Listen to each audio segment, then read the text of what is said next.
be married. You can do both.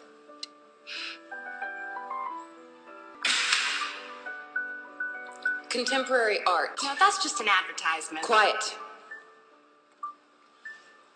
Today you just listen.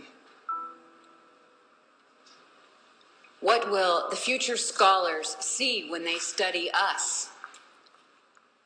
A portrait of women today? There you are, ladies. The perfect likeness of a Wellesley graduate, magna cum laude, doing exactly what she was trained to do. Slide. A Rhodes Scholar. I wonder if she recites Chaucer while she presses her husband's shirt's slide. Now you physics majors can calculate the mass and volume of every meatloaf you make. Slide. A girdle to set you free. What does that mean? Look at this mother.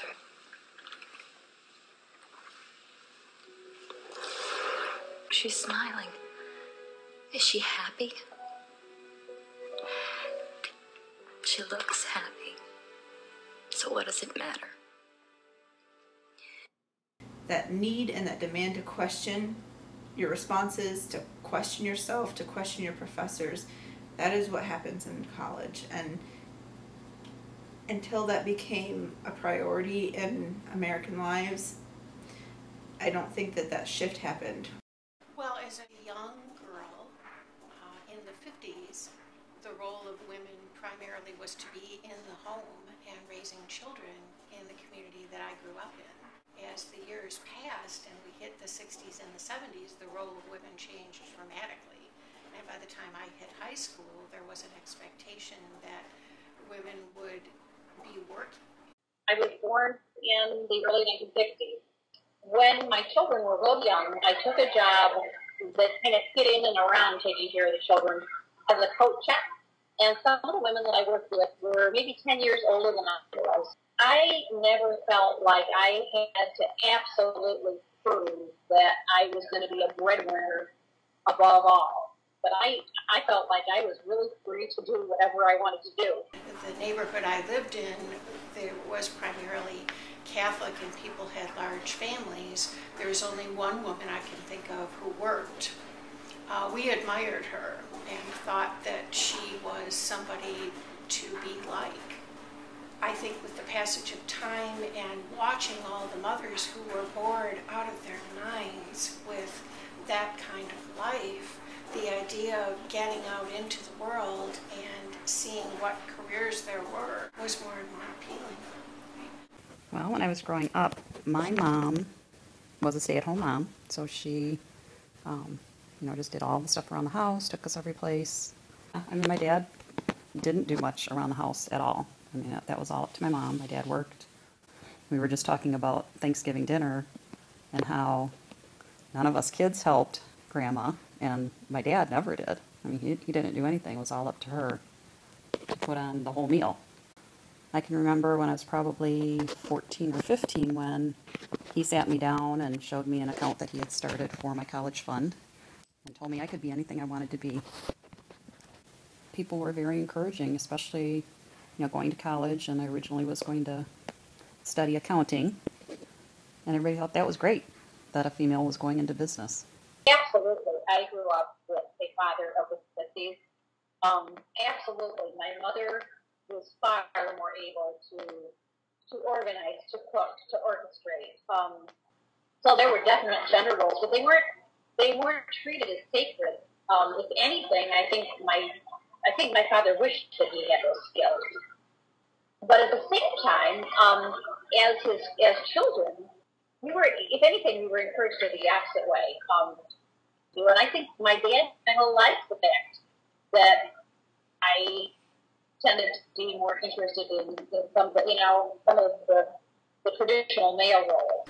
The Catholic education at the time that I went, which was the 50s and early 60s, was very much about women being role-bound and being in the home, the keeper of the house, the one who raised the children and got all the meals on the table, who managed the education of the children, and the fathers all were out working. The nuns were very strict with most of the girls, as I remember, as to, we want you to excel in home economics, we want you to take it as a class. If you are not going to be a homemaker, you should consider being a nun. We cleaned, I remember with great resentment, my younger brother's bathroom, and we're told that boys do not clean, and you will go downstairs and you will clean your brother's room and clean his bathroom, which never seemed to make a lot of sense, but that was the idea. I think my dad particularly, both my parents, but particularly my dad, was really intent on instilling a message in me of Rita, you can be anything. When we go out west, I liked to climb, and it frightened my mother. I think my dad was proud of it. My mother would try to get me to come back away. My father would probably almost encourage it.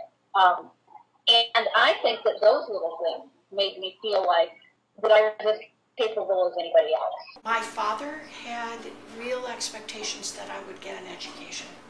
His hope was not just that we would graduate from high school, but that we would go to college, girls and boys. It didn't matter to him. But his job took him to many countries of the world, and I think that he had a more cosmopolitan view of what the world was than my mother did. I got a lot of encouragement to not define myself by whether or not I had a boyfriend.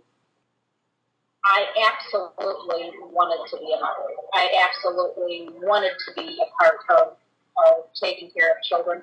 I don't know that I ever saw that as something that would limit me, but it was something that I definitely was choosing, was embracing, didn't feel any pressure particularly at all.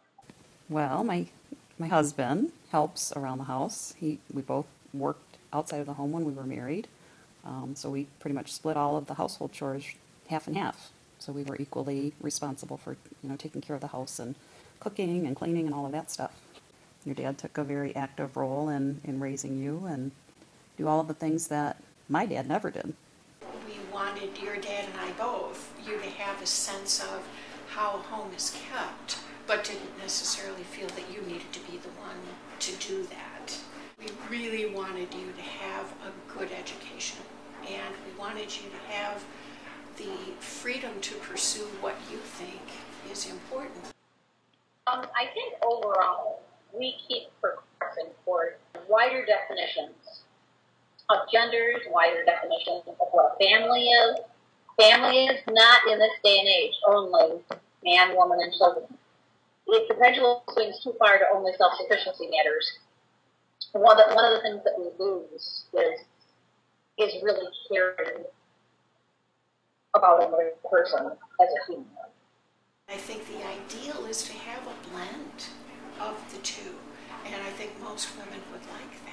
The idea of managing your home because you want to, and you still have the freedom to pursue your work or your profession, the thing that you love. A career, I think, will a lot of times take a back seat, and it's not because you're not worth a career. I think it's because you're worth a family. And I don't think that you have to make the decision to put your career behind you and to not have that. But I also don't think that you have to make the decision to continue on with a career that isn't very fulfilling when a family would be more fulfilling for you. I still think that women fulfill a lot of gender roles, but maybe now it's because they want to and not because they were told they needed to.